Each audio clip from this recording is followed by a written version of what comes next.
Hello, class. I am going to be coming to you today with some more calculus. We're going to be looking at the first section related to graphs and optimization. We're going to be looking at the first derivative, and then I plan to come again back to you with the second video related to the second derivative. But we're going to be talking about the first derivative here today. Let me share my screen.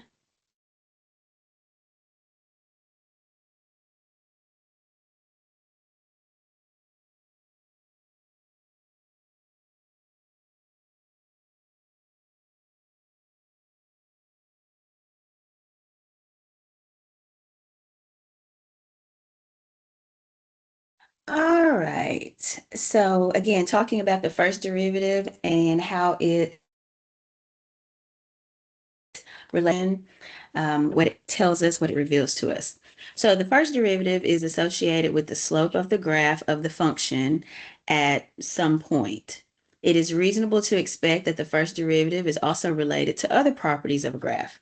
So we'll be examining how the first derivative can give us insight into the shape of the graph of a particular function, just some different things that it can reveal to us.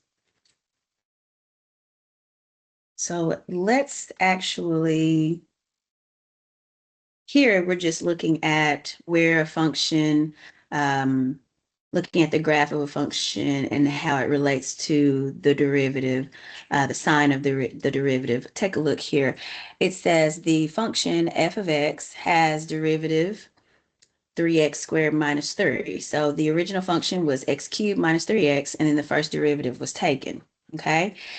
And then we went on to factor that first derivative so that we can actually see where that first derivative is equal to 0. We went ahead and solved it. These are called turning points or partition points of the function. It's where the original function would have horizontal tangent, where the slope is equal to 0. So at -1, the slope is 0, and at +1, the slope is 0. At those particular points, you can see that the graph changes direction also. So the graph of this function, of the original function f of x, and then also the sign chart is revealed here, or shown for that first derivative. When you look at this graph from left to right, looking at it from the left, you can see that the function is rising or increasing from the left. And then once it hits this turning point or this partition point, it starts to decrease upon this interval. And then once it hits this critical value or turning point, partition point, it changes direction again and begins increasing. So you can see that the function is increasing from -infinity, because here to the left we're at -infinity, until we hit -1. The function is increasing, so that indicates that the derivative there would be positive. Okay, where the function is decreasing, we see that the derivative, the value of the derivative along this interval, so basically we could choose any points in this interval and see that the derivative is negative here. And then once we hit that turning point, from this point on, the function changes to increasing again, and you can see that the derivative is positive there. So on intervals where the graph falls, the derivative is negative, and where intervals where the graph rises, the derivative is positive. And then, of course, when we let x be -1 and +1, we solve that. That is where the derivative is equal to 0.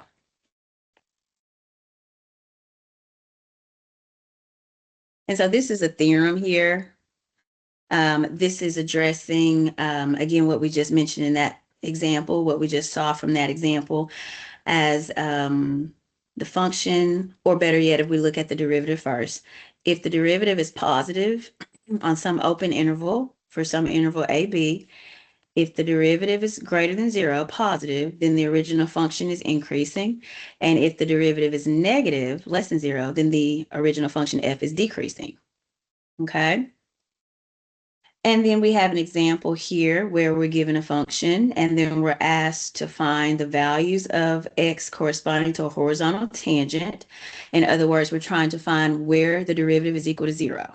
So we have to find the derivative first, and then we're asked to find where it's equal to 0. That is where the graph, the original function's graph, will have a horizontal tangent. So we find the derivative to be 8, because the derivative of 8x is 8. And then here we take the derivative, applying the power rule. We bring down that 2, and that brings us or gives us a minus 2x. So we place that equal to 0. It's a linear function. When we solve that, we take the a to the other side, or 2x to the other side. And then we, again, our goal is to get x by itself. We end up with x equaling 4. So a horizontal tangent line exists at one x value, namely x equals 4. That's where the derivative is equal to 0. The second part of this problem, we're asked to then find the values for which the function f of x, the original function, is increasing and decreasing. So we know that f, the original function, will be increasing when the derivative is positive, okay? And we know that the function f would be decreasing when the derivative is negative. So I tend to create a chart, a sign chart, breaking up the, I guess you can say, the number line, using that partition point to actually find intervals where the function would be increasing and decreasing. For example, 4 is our partition point. That's where we have a horizontal tangent. So we can chop up the number line from negative infinity to positive infinity with 4 there at the center. And we can find between this interval, in this open interval from negative infinity to 4, we can see what the function is doing, because this is where it's equal to 0 here at that point. And then from 4 to positive infinity, we'll see what the function is doing. Okay? So looking at this, choosing some point in this interval, we found that the original function is actually going to be increasing when x is less than 4, so on this open interval. But the way that we determine that is we examine the derivative. We look for where the derivative is less than 0 and for where the derivative is greater than 0. And if the derivative is greater than 0, if it's positive, then we say the function is increasing. And if it's negative, we say the function is decreasing. Okay? And so I said all of that to bring you, and these, you've got different examples in the notes, and I'll send these out in an email for you, but they are posted to our pause course, but they're not separated according to section of the modules. And that's why I tend to reprint them. And also, I know some students don't print them, so I tend to print them out for you to have, but you do have access to them already. But here, this is bringing us to the definition of critical numbers. And this is a real number x in the domain of f such that f prime of x, the derivative of x, gives us a 0 or is equal to 0. Okay, in other words, where the derivative is equal to 0, that x is a critical value. Also, critical values can be where the derivative does not exist. That is also a critical number. So the critical numbers of f that are in the domain of f are partition numbers for f prime. Okay, is where we've solved for f prime. F prime may have partition numbers that do not belong to the domain of f, so all will not be critical numbers of f. All partition numbers don't necessarily have to be critical values or critical numbers of f. When building a sign chart, we need to partition the numbers of the derivative. So let's take a look at this. Here you've got this function f of x, and it's 1 plus x cubed, and we're told to find the critical numbers of f, the intervals on which f is increasing, and those on which f is decreasing. Okay, so the first thing we do is we find the partition numbers for f prime. In other words, we find where f prime, where the derivative is equal to 0. Because remember, the partition numbers are just that. They don't have to be critical values or critical numbers of the original function. What makes the partition numbers be a critical value or a critical number is if there is a change, if there is a change in the function from perhaps increasing to decreasing or decreasing to increasing, if there is a change in the direction of the function, that's when we'll know it is a critical value. But the first thing we do is we find the partition numbers for f prime by placing f prime, the derivative, equal to 0 and solving. So the derivative of 1 plus x cubed, the derivative of 1 becomes just 0, so it is dropping off.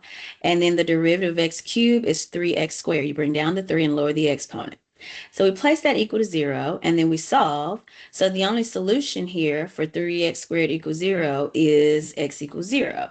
So x equals 0 is our partition number for f prime, and it is also in the domain of the original function. The original function is just a regular polynomial. So the domain of any polynomial function that has no restrictions would be all real numbers, negative infinity to positive infinity. So this partition number is also in the domain of f. So it technically is the only critical number, okay? It is a critical number.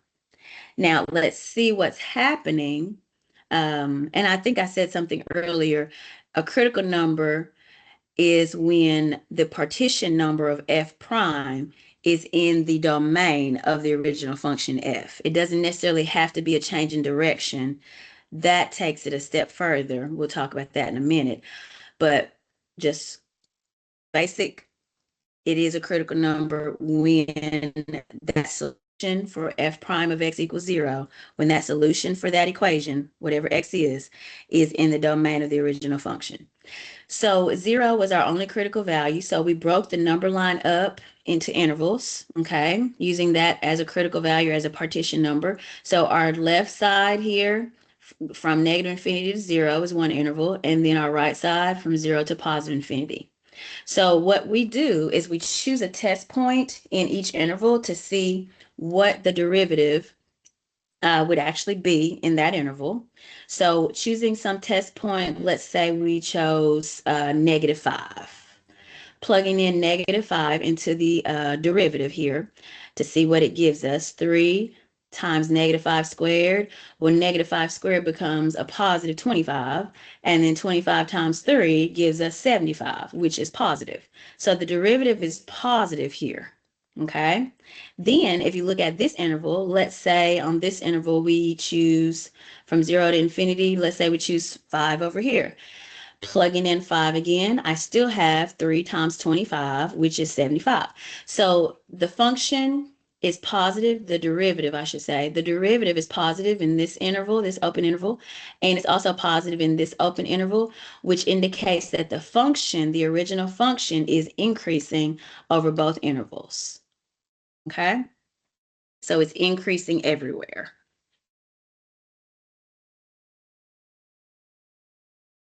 Okay. And we do have, like I said, several examples in the notes. But what I want to do is take a quick little move over to discussing extrema, local extrema. So when the graph of a continuous function, and then we're going to get into some homework problems. When the graph of a continuous function changes from rising to falling, a high point from rising to falling, we say that there is a local maximum that occurs at that point. When the graph changes from falling to rising, we say that there is a local minimum at that point. And you can see on this sketch, in this graph, you've got some high points and some low points, okay? So it looks like we have a low point at C2 and C4, even though that gives us a cusp here, which indicates that the derivative is not defined there. But anyway, that is a low point. And then we've got some high points at C3 and again at C6. Remember, there has to be a turn, a change from either rising to falling or falling to rising. So even though it flattens out at C1 and it looks like it's flattening out at C5 and even a little bit at C7, there is not a change. So it was decreasing. It hits this flat line here and it's still decreasing. So that's not a local max or min there. Okay. So local extrema, again, are just localized max or mins where they are either the highest point in that area or that localized region or the lowest point in that localized region. So they're either that local max, for example, would be greater than all other values for f of x within that open interval. Okay. Vice versa, same thing, similar for the minimum. It would be the lowest value for everything in that particular region. So local extrema and critical numbers, how are they related? So if f at c is a local extremum, whether it's a max or min of the function, then that c value is a critical number of the function. Okay. So the theorem states that a local extremum can occur only at a critical number. However, it does not imply that every critical number produces a local extrema. So you may have a critical number, but it may not be a local max or min. Okay. Remember, to be a local max or min, there has to be a change in the direction, and it has to be either the highest or lowest number or point on the graph in that region.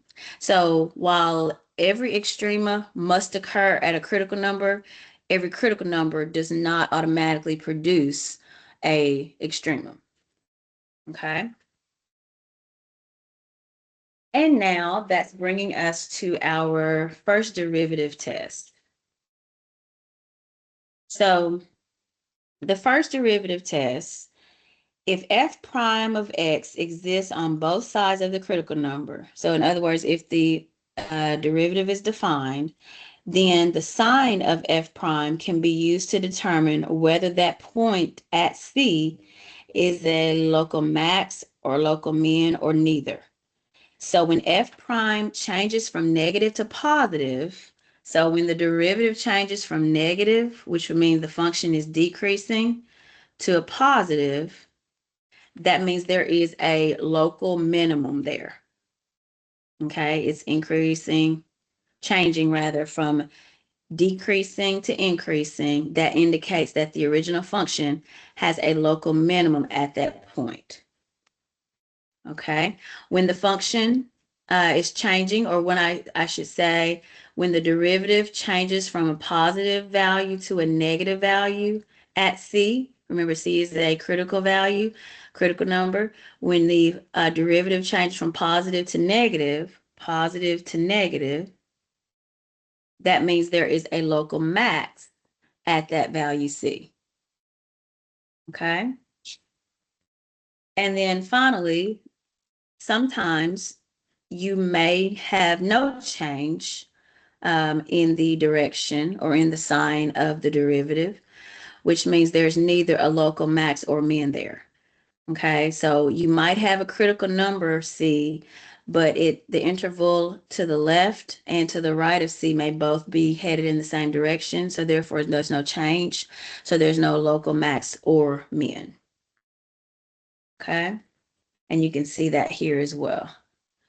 Left and right side of C, that critical number are both positive. Left and right side intervals of C here are both negative. No minimum or maximum either for these two cases. Okay, so just remember that when the derivative is equal to 0 at that value C, that there is a horizontal tangent at C. There is a flat horizontal tangent at C. Okay, so f at C would be a local minimum when the sign of the derivative changes from negative to positive. F at C would be a local max when the sign of the derivative changes from positive to negative. And then, of course, you could have a situation where you have a horizontal tangent, but there's no change And that's just indicating that pic on here on the picture, just giving you the illustration of what we just said on the previous page, that sometimes there is no local max or min. Even though you have a horizontal tangent, there's no local max or min because the intervals surrounding that value C do not change signs. And then there are situations where you have undefined tangents when you have a cusp. Okay, so in other words, the derivative is not defined at cusp. So we say no derivative or it's undetermined. Okay, you could still have a local minimum, you could still have a local max, but we just understand here that the derivative technically is not defined at that particular point. But remember, your critical numbers can be where f prime is equal to 0 or where f prime does not exist. And this is the case where it does not exist. You still have critical numbers there though. Okay? So we would still have to consider them as critical numbers despite the derivative not being defined. Here's another situation where your derivative perhaps is not defined because it flattens vertically here. And remember, slope of the vertical line or slope of vertical lines is undefined. So that's why you have no no derivative or an undetermined derivative at this point C.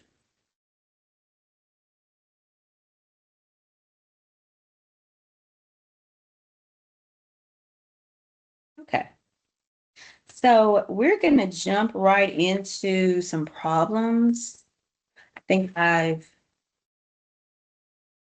got several examples here in the notes, and I recommend that you do look at the notes and look at those examples. But I'm going to go straight into the homework now. So let's see. So here we've got 3.1. I need to zoom out just a bit. Look at number 1. It says inspect the graph of the function to determine whether it is increasing or decreasing on the given interval. So in this case, we're not talking about the derivative yet. We're just asked to look at the graph and kind of see what it's doing on this open interval, negative infinity to positive infinity. And we're using this interval because, again, this is just a polynomial. It's a linear polynomial or linear function to be exact, but it is just a polynomial with no restrictions. All right, so I'm going to put it in my calculator. We should already know it's linear, so the graph should just be a straight line. But we're going to look at it anyway. Negative 3x plus 2. And then, sorry about that glare on the calculator. There we go. And then we hit graph. And I just have a standard 10 by 10 window. So you can see that the function itself is actually appearing to go down. It's a linear equation. It's going down. And that's also indicated because of, look, the function is linear. That's the slope. It's negative. So the function is decreasing over the entire real number system, negative infinity to positive infinity, entire all real numbers. So the answer here would be B, decreasing, because it is the graph of a line with a negative slope.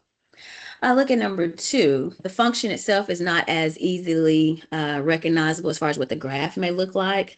But if you think about it, square root function is the inverse of a quadratic or square function. So I suspect that it may be like a half of a parabola turned sideways. And I say half because it's strictly the positive square root. But let's look at it. Always got your calculator. You can always examine it.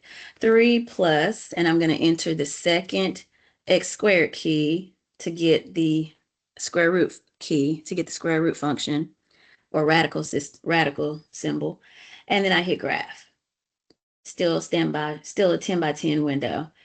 And yeah, so you can see that it's turned sideways. It would look like a parabola, but it's just the positive side of it. And that's because we want it to be an actual function. And if we had the lower side of it, it wouldn't pass the vertical line test. So this graph is basically just the square root function shifted up 3 units. Okay.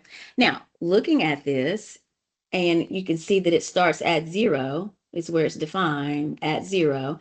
And then it's increasing. It's going up maybe not super duper fast, but it is going up as we go towards positive infinity. So the function appears to be increasing from 0 to infinity because the graph is a curve that rises from left to right. So that would be B. Okay. All right, look at number 3. It says the graph of y equals f of x is shown to the right. Identify the intervals on which f of x is decreasing. So we're looking at where the function is going downward, okay? And it appears to be going down from A to B. So the interval AB is decreasing. It's going back up from B to C, but it's going down again from C to D. Remember, you read a graph from left to right, and I'm sorry, it's kind of cut off a little bit. There we go. So it's going down from C to D. It's going up again from D to E, but then it's going down again from E to F. Okay, so it looks like that would be C. All right, gonna move on. We're asked to do this again here. This time we are looking at where, oh, okay, this is a tad bit different. So this time we're given the function, we're given the original function, but we're asked to identify intervals on which f prime of x, the derivative, is positive. That's what we want to know. Where is the derivative positive? Now, this is the graph of the function. So keep in mind, f prime of x, the derivative, is greater than 0 or positive when f of x, the original function,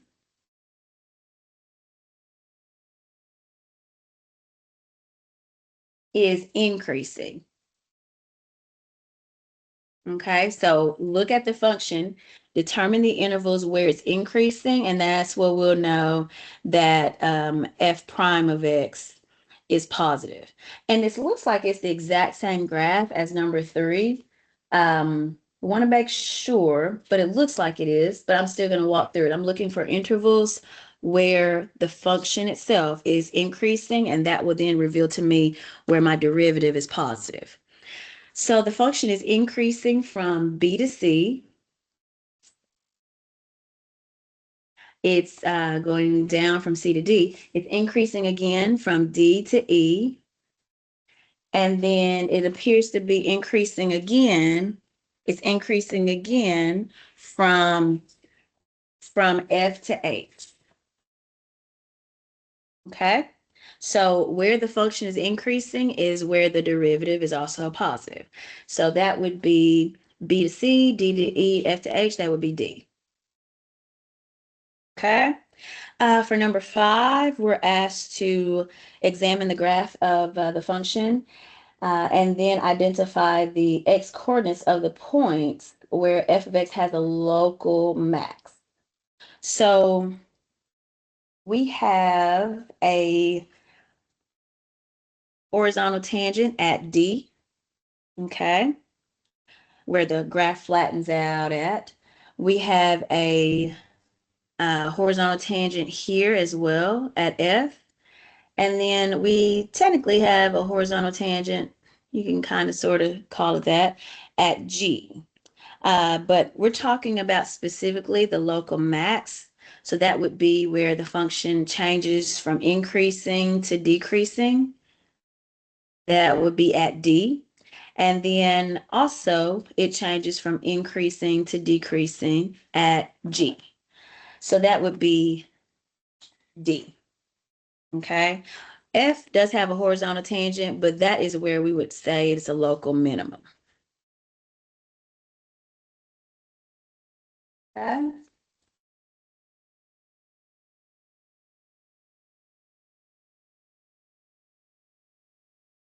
All right, let's look at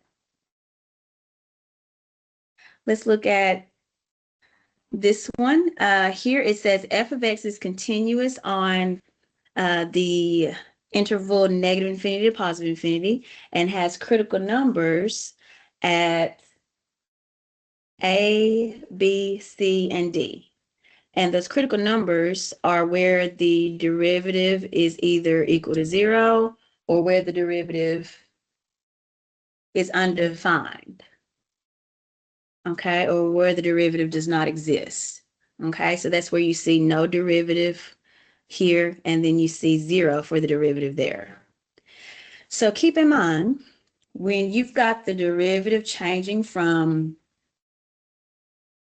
positive to negative, which is at x equals a, you would have a max, okay?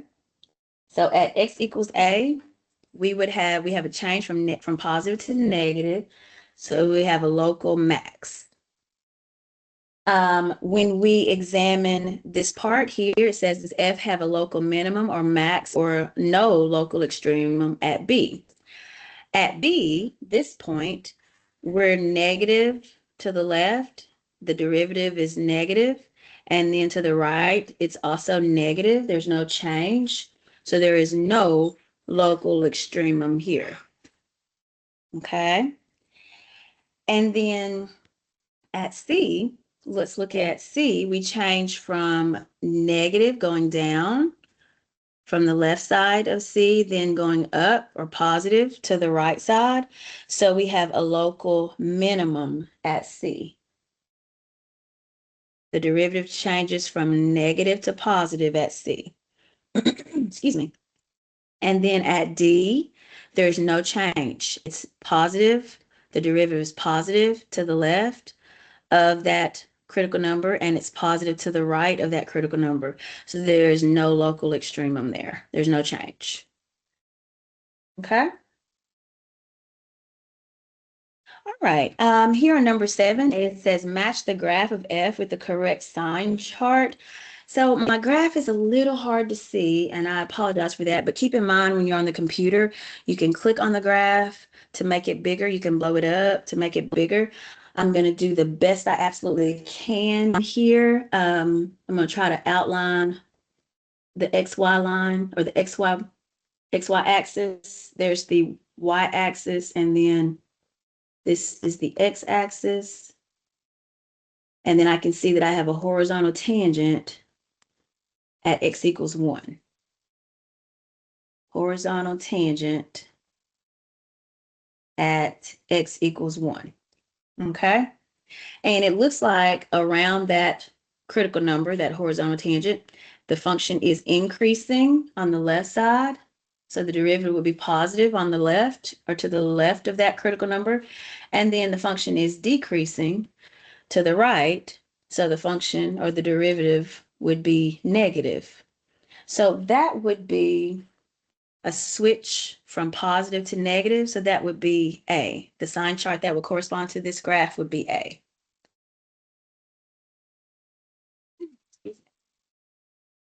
Okay. There's another one similar to that. It's number 8. The main thing I want you to pay attention to is that while, yes, this is a critical number, it's a cusp. So at that particular point, technically the derivative is undefined or not determined, undetermined. So and that's -4 because they're letting us know that. So even if the graph isn't perfect, you kind of can see here that it's at -4. So at -4, the derivative is not determined, but then we're looking at what the graph is doing around that critical value. So to the left of that critical point, that critical number, the graph is going down. So the derivative would be negative. And then to the right of that critical point, it changes and it's going upward. Okay. And so that correct sign chart that would be related to this, remember that is a cusp. So the derivative is not determined. So we know it can't be either of those. And then the function is going down. So the derivative is negative to the left, and the function is going up to the right. So the derivative is positive to the right. So that would be B. Okay. All right, look at number 9. It says find Part A, find f prime, which is the derivative. Find the partition numbers for f prime. And remember, the partition numbers will be where f prime equals 0 or f prime does not exist. Those are your partition numbers. Okay. And as long as the partition numbers are those values where the derivative is 0 or not determined, as long as those partition numbers are part of the domain of the original function, then they are critical numbers of f. All right, so let's take a look at the original function. Your original function is a polynomial, okay? So we're going to take the derivative, f prime. That's going to be 3x squared minus 3. The derivative of the constant drops off. So 3x squared minus 3. Okay? Then we're going to solve that. So first off, f prime of x exists everywhere. It's a polynomial, just like the original function was a polynomial.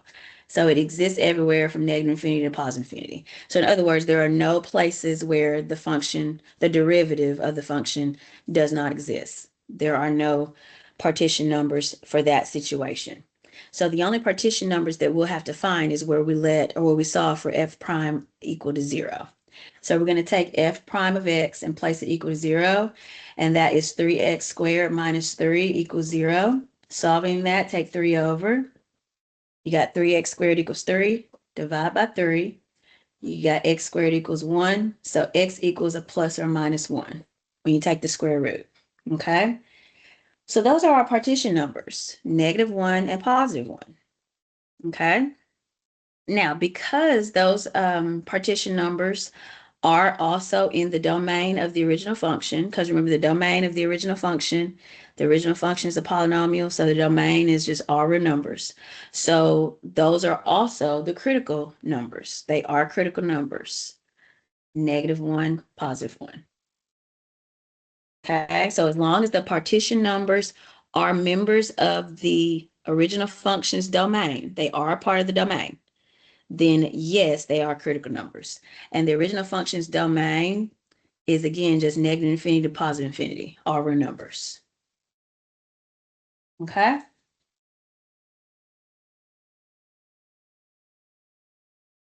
All right, let's look at this one. It says, this is number 10, maybe.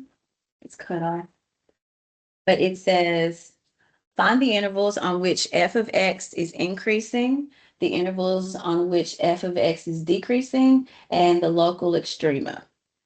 So first off, let's recognize that this is a polynomial. So the domain of this original function is negative infinity to positive infinity.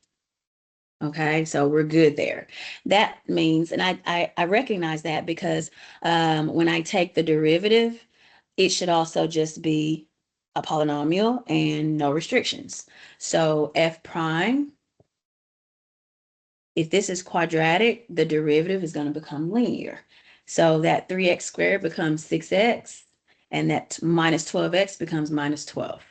Okay, so there are no places where the derivative does not exist. It's a linear function, so it exists everywhere. So we just have to find the critical values or the partition points or numbers when f prime of x equals 0. We don't have a situation where it's equal to, or sorry, where it does not exist, just where it's equal to 0. So we take the 6x minus 12 and we place it equal to 0. Take 12 over. You got 6x equals 12. And then divide by 6, you got 2. So x equals 2. So I'm going to jot down a little sign chart here. Basically, the number line divided by my partition values from negative infinity to positive infinity. I've got only one partition value, and that's at 2. That's where the horizontal tangent of the function would equal 0, or in other words, where the slope is equal to 0. So then I want to see what's happening on each side of that partition point or that partition value. So let's suppose on this side of 2, on the left side of 2, I let x equal, let's say 0. And then on this side, let's let x equal 5. So when I plug in, and this is for f prime, when I plug in 0 into my derivative here, 6 times 0 minus 12, I get a negative 12. So everything on this interval is therefore negative. Okay? When I plug in positive 5 into this derivative, I have 6 times 5, that's 30, minus 12, that would be 18, which is positive. So everything on this interval is positive. All right? So we have a change. If you think about it, we have a change in the sign of the derivative. It's negative to the left of this partition number, and then it changes to positive. So it's negative, and then it changes to positive.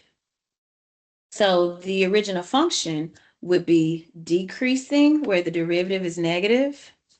Oh, my screen froze up on me. Let me close that out and go back to it. All right, I'm going to share my screen again. There we go. Yay. Okay. Sorry about that, you guys. Screen froze up on me, my computer. You know, technology does its own thing sometimes. Okay, but so the derivative, going back to this, the derivative changed from negative to positive at that partition value, at that partition number. So if the derivative went from negative to positive, the original function went from decreasing to increasing. Okay, so that means at that particular point, x equals 2, we have a local minimum. That's what that tells us, okay? But right here, it's asking where is the function increasing? The function is increasing from 2 to infinity, the open interval 2 to infinity, okay? The function is decreasing on this open interval from negative infinity to 2. And then here is where we're talking about what that means for that partition number x equals 2. So because we're changing from decreasing to increasing, we have a local minimum at x equals 2. So we say the function has a local minimum at 2, at f equals 2, or at x equals 2, and we want to know what the actual value is. So that means we plug into the original function to complete that local minimum.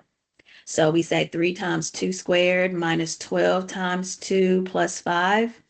So we have 3 times 4 here minus 24 plus 5. So we'd have 12 minus 24 plus 5. That gives us a negative 7. And there are no local max. It was just that one partition value, one partition number, and it was a local min. Okay? So again, we're still just working with derivatives. It's just that now the derivative we're learning can reveal other things to us as it relates to the original function. That's what we're examining now. Okay. Let's see what else we have here. Much of the same. Many of these problems you'll notice are repeats, are very similar. Let's take a look at number 11 here. It says find the intervals on which f of x is increasing, the intervals on which f of x is decreasing, and the local extrema. So the original function is a polynomial, okay? And a polynomial is continuous for all x. So that means the domain of this polynomial is negative infinity to positive infinity. So f prime is also going to be a polynomial. This is cubic. F prime is going to be 1 power less, so it's going to be quadratic. And it is 3x squared. The derivative of x cubed becomes 3x squared. And then that plus 8x becomes plus 8. Okay? So because this is a polynomial and therefore made this a polynomial, there are no restrictions on this domain either. So there are no situations where the derivative does not exist. It exists everywhere. Okay, so we just need to see where our partition numbers will be when we place this equal to 0. There's no situation where it's not defined. So we just have to examine when it's equal to 0. So let's see. Okay, I'm going to take 8 to the other side. I have to say minus 8. 3x squared equals a negative 8. Now divide by 3. X squared equals a negative 8/3. Therein lies the issue. There are no solutions, no real solutions here. The reason is because you can't take the square root of a negative and get a real number. It would become imaginary. So there are no real solutions. So there are no partition numbers for this function. So basically, the function will either always be increasing or always be decreasing on the domain negative infinity to positive infinity. Because there are no partition numbers, then f of x is always, we're going to figure out which one, is always increasing or always decreasing. There's no change. There's no partition number to break apart um, or separate, divide the number line or the division of the change in the direction. There is no change because there's no partition value. So it'll either be always increasing or always decreasing. So what we're going to do this time, there's no breaking up the number line. We're just going to choose anything on that interval from negative infinity to positive infinity. We're going to choose 0, works for me, and we're going to see what f prime of x would be at 0, at x equals 0. So that would be f prime at 0. That would be 3 times 0 squared plus 8, which would be 0 plus 8, which is just a positive 8. So everywhere the derivative is positive, so therefore the original function is always increasing. So here we select A. The function, the original function f of x is increasing over this interval, negative infinity to positive infinity. It's not decreasing anywhere. So right here we say it's not decreasing at all. And we have no local extrema because we had no partition numbers. Okay.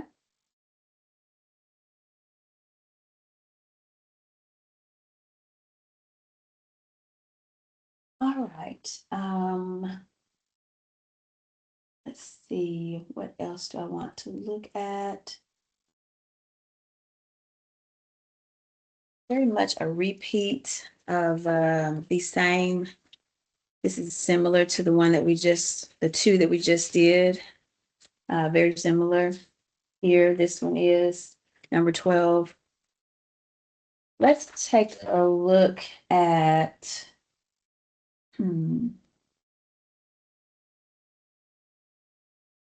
let's look at number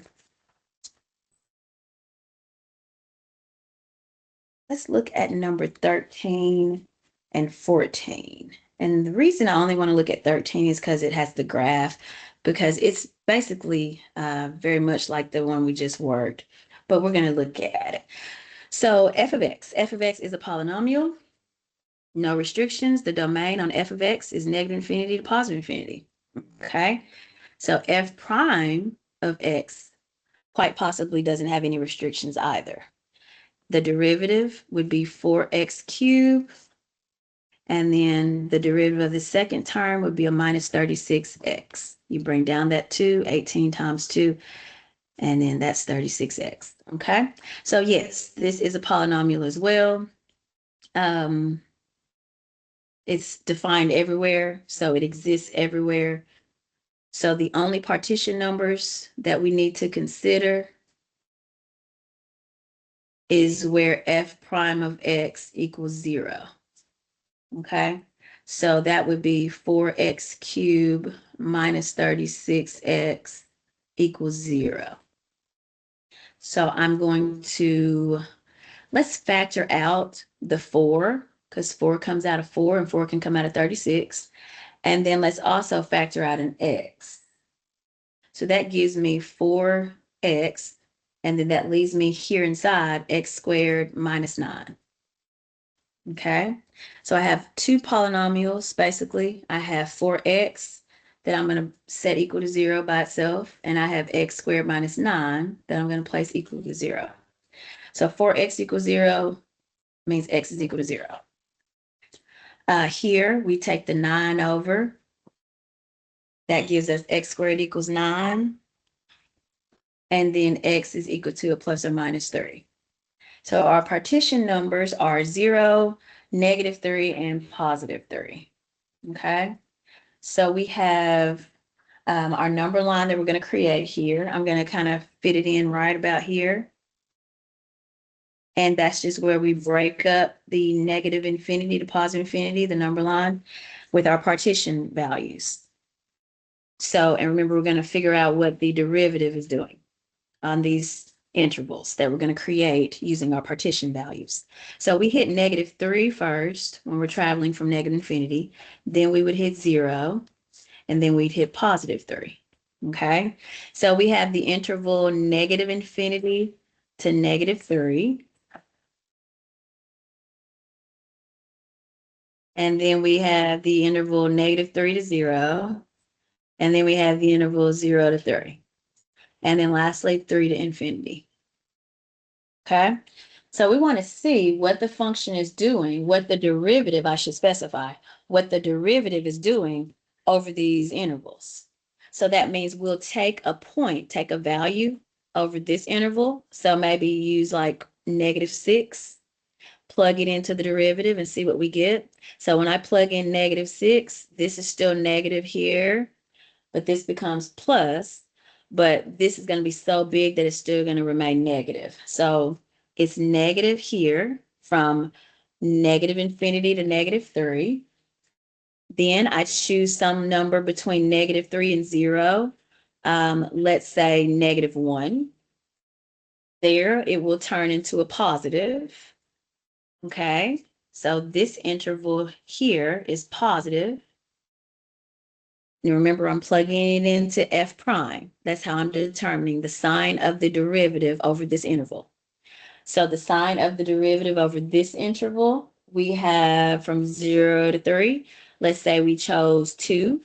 When I plug in 2, I get a negative. So everything in that interval is negative for the derivative. And then lastly, from 3 to infinity, if I plug in, let's say 5, I would get a positive. Okay, so the function is going from decreasing to increasing at -3. Okay, so it is, and they may not want to know that right now. They're actually right now just asking us where it's decreasing. So the function where the derivative is negative, that's where the function, the original function, is decreasing. So from negative infinity, oh, let me start up here, I'm sorry. Start with increasing. So where the derivative is positive is where the original function is increasing. So the derivative is positive from -3 to 0. And it's also positive from 3 to infinity. Okay. And then the function is going to be decreasing where the derivative is negative. The derivative is negative from negative infinity to -3. And it's also negative from 0 to 3. And when you're writing these in or typing these in, you separate those intervals with commas. Okay, so negative infinity to -3, and then close that parentheses, comma, 0 to 3. Okay, and then it's asking us to choose the correct graph. Mainly look at the graph on your calculator. I think that would help you. First off, you should have, well, I don't want to say that necessarily. Look at the graph. I recommend looking at the graph.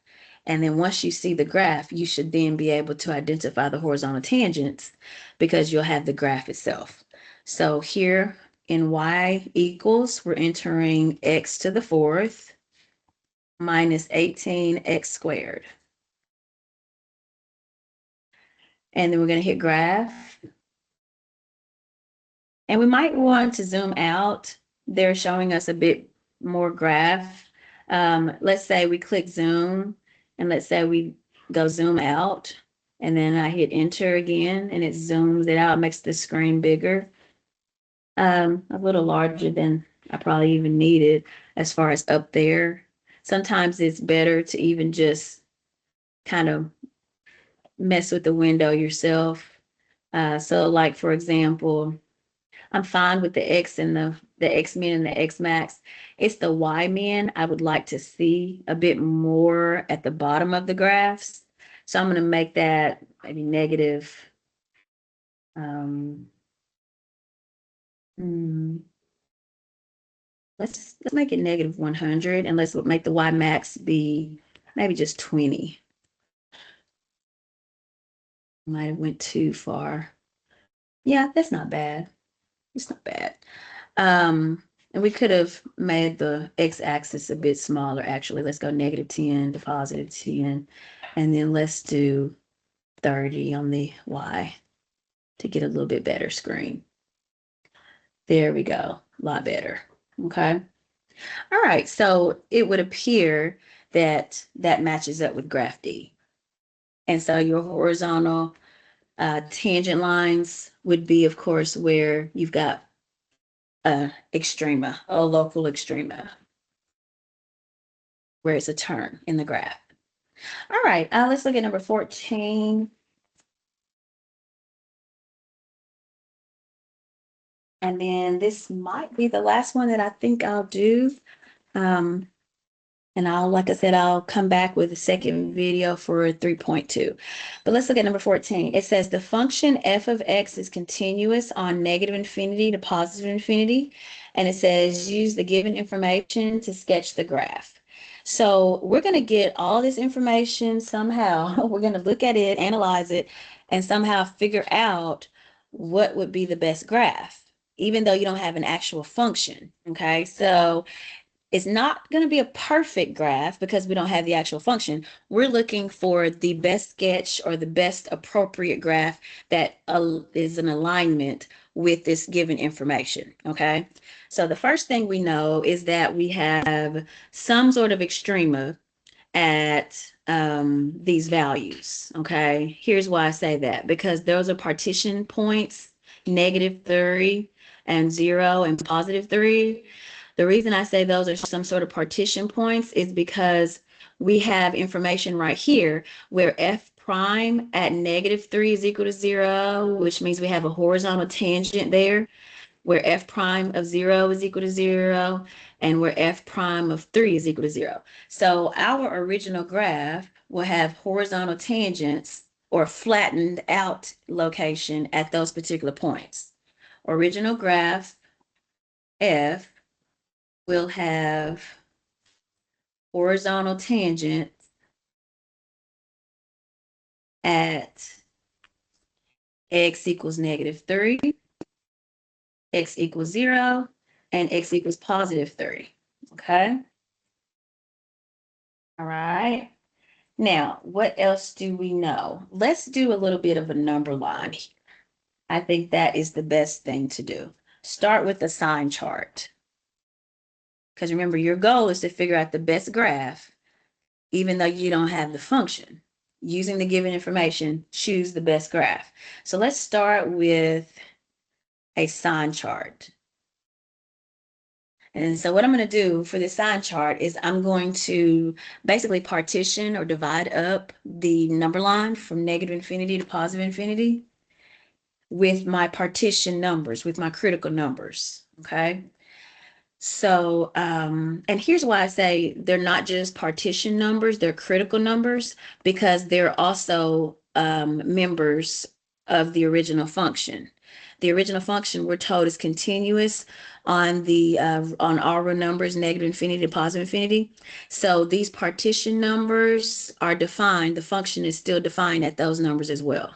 So those partition numbers I can actually show or demonstrate here in the number line so I can see what's happening around those values so that I can get some sort of sketch. Okay.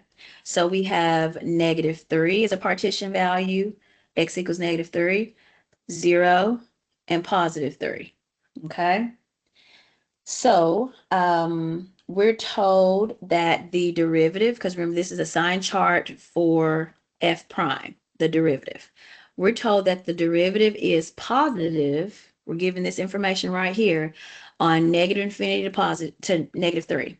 It's positive from negative infinity to negative 3, and it's positive over 3 to infinity. So positive here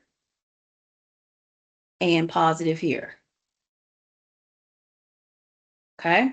We're told that the derivative is negative on the interval negative 3 to 0, and it's negative from 0 to 3. So looking at this partition number, the function is going from positive, the derivative is going from positive to negative. So that means the original function is going from increasing to decreasing. So that means we have a local max at negative 3. We have a local max on f of x, the original function, at negative 3.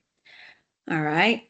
At 0, we may have a horizontal tangent where it may kind of flatten out a bit, but there's no sign change. It's negative here to the left, and it's still negative here.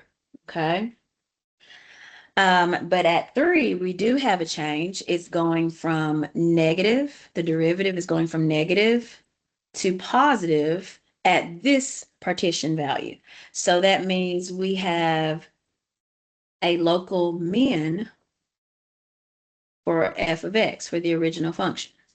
So if the derivative is negative, the function is decreasing. The original f of x is decreasing. If the derivative is positive, then f of x, the original function, is increasing.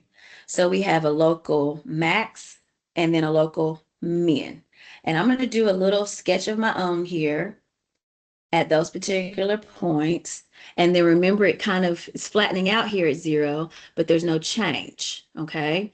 So at negative 3, I should have a point negative 3, 9. So somewhere up here, negative 3, 9. Let's do 9 right there. And then at positive 3, I'm down here at negative 9. So let's put that there. At negative 3, 9. And at positive 3, 9. So that means I would be increasing to that point and then going down. And then I would be going down and then up at that point. And then there's some other stuff that's taking place throughout here, this middle. But I do know that I have a horizontal tangent here and I have a horizontal tangent here. So I have a local max there and a local mean there. So when I examine these graphs, the only one that remotely models this, and there's some sort of flattening out that's happening here at 0. So the only graph that looks remotely close to that would be B. Okay, so even though we didn't have the function where, if we could look at the function itself, we could just put in the calculator. Where we didn't have the function, we had enough information to formulate a basic sketch in order to choose a sketch of the function that most closely models what we have using that information. Okay, so I hope this helps with 3.1. And we're going to get in a little further looking at these derivatives and what they reveal to us about the original function. We'll look at the second derivative. I'll see you soon.